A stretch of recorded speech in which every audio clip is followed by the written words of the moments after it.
Et on est en direct avec Alexandre Delval. Bonjour Alexandre Delval.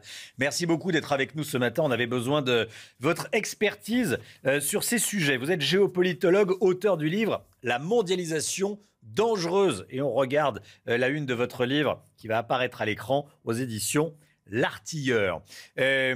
La voici. Alexandre Delval, qu'est-ce qui se passe à Roubaix? Décryptez-nous ce qui est en train de se passer. Est-ce que c'est grave selon vous? Et ce sont des salafistes qui installent des commerces? Qui fait ça? Oui, alors ce sont des salafistes, mais pas que. Ce qu'il faut savoir déjà, c'est qu'en 1996, un livre, 96, vous m'entendez bien, donc c'est pas hier, un livre était publié, avait fait un scandale à l'époque, avait provoqué toute une série de débats.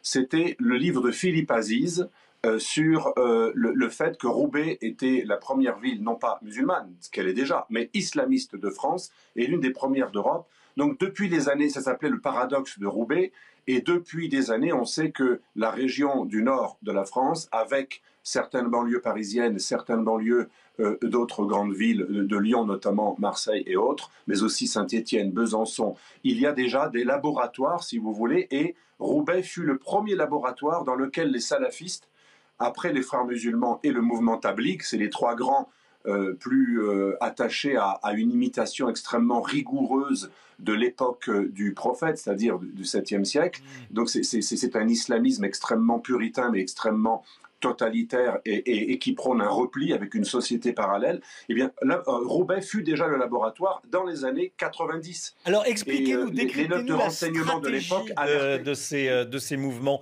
Décryptez-nous la stratégie de ces mouvements. Il y a des librairies, on vend des vêtements, on vend ces fameuses poupées sans visage.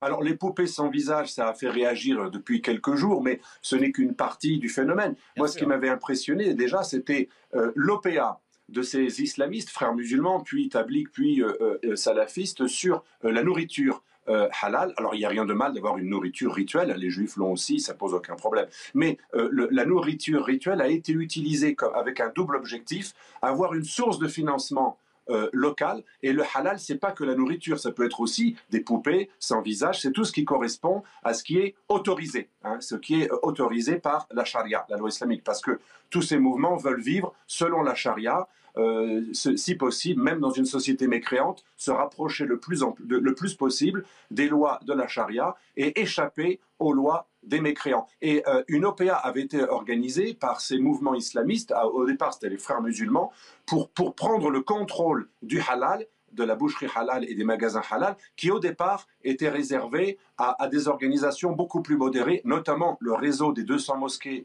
de la mosquée de Paris, mais les frères musulmans ont réussi à gagner la guerre du halal. Il y avait même eu des règlements de compte à l'époque, et ça s'est passé par des rapports de force, et le ministère de l'Agriculture et de la Justice, qui sont tous les deux, et de l'Intérieur, qui sont compétents pour observer et gérer tout cela, ont été obligés de céder à une véritable emprise des frères musulmans, qui parfois utilisaient la force, et les salafistes aussi, dans des quartiers, pour prendre le contrôle de quelque chose d'extrêmement juteux.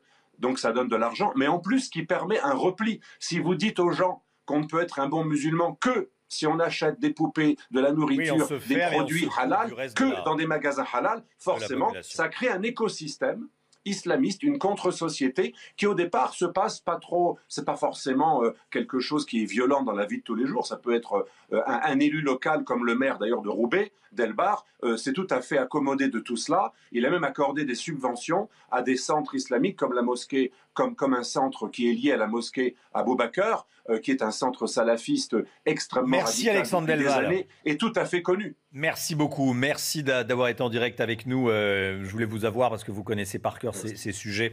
Évidemment, je rappelle le titre de votre livre, La mondialisation dangereuse, aux éditions L'Artilleur.